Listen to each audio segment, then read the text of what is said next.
Chapter 8. Chapter 8. Chapter 8. Kurt Olson gets his orders. Kurt Olson sat in front of his computer monitor, drinking milk from the carton and eating peanut butter from the jar.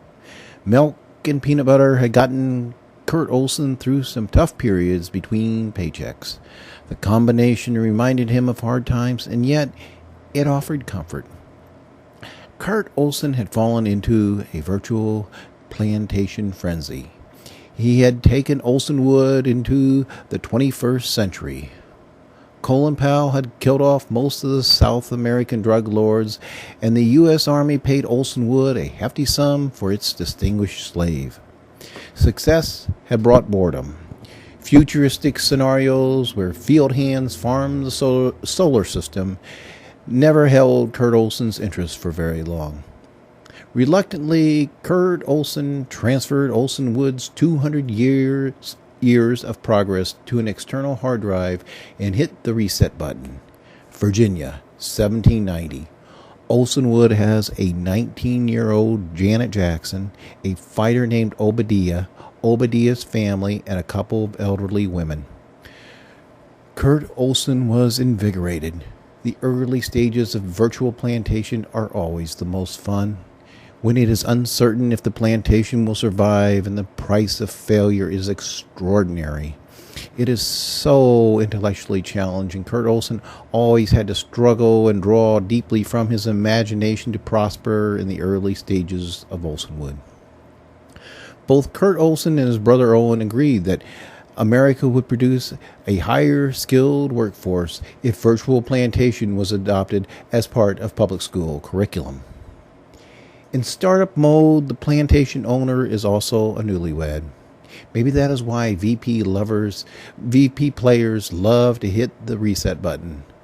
All the bride icons are gorgeous, soft and sweet and tender. Tonight, Master Olson would consummate his marriage with his 17-year-old virgin bride. And as soon as he got Miss Blondie in a family way, he would turn his attention to the 16-year-old Janet Jackson icon. But tonight was Master Olson's honeymoon, and he would give Charlotte his undivided attention. There was not much foreplay.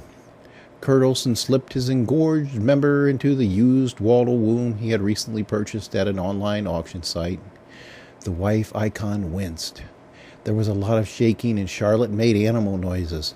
Suddenly, a roaring sound emanated from the cell resting on Kurt Olson's computer desk. Oh, shit. Hello? Listen carefully. Leo Kelly instructed with a J. Edgar Hoover emulator. There's a car waiting for you in a no surveillance area. GPS coordinates will follow. Description and tag numbers will follow. Kurt Olson's extremity grew limp, and he withdrew from the waddle womb, and the wife icon twitched and moaned and then faked a climax. Leo scrambled for a pad and pen. He already knew the crux of the assignment. Drive a car that contained contraband to Mississippi. Surreptitiously plant contraband in the trunk of target's car. Call Leo. Sit tight. Now he listened for details and transcribed furiously. Leave at the conclusion of this message. In addition to the previously mentioned items, the trunk contains a suitcase with clothes that will fit you, toiletries, and cash. There's also a 60-day supply of prescription stimulants that has already been filled for you. Directions to your destination, stimulant schedule, and designated motel are included in the itinerary stored in the glove box. With the prescribed stimulants, you can arrive in Mississippi by tomorrow afternoon. Leave at the conclusion of this message. Take only your essential ID and whatever weapons you deem necessary. The car keys are underneath the driver's side doormat. Ride your bicycle to the designated parking spot. Oh, shit. Kurt Olson had forgotten to get the bike.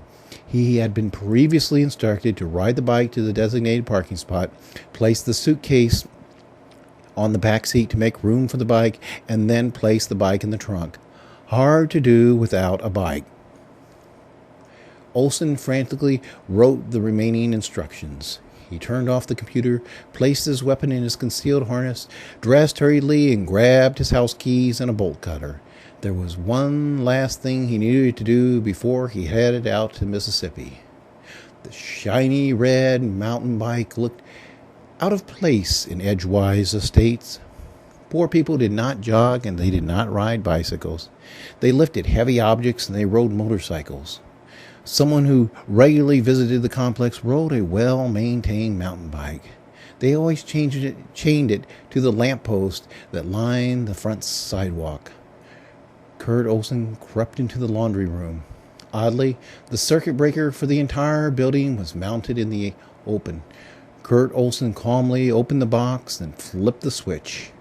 There would be no video record of what he was about to do. As the residents scrambled for flashlights and candles, Kurt Olson slithered outside and stood over the mountain bike in the dark. The chain was even weaker than he had thought. He would not need the tiger jaws he had left upstairs. The bolt cutter would do the trick.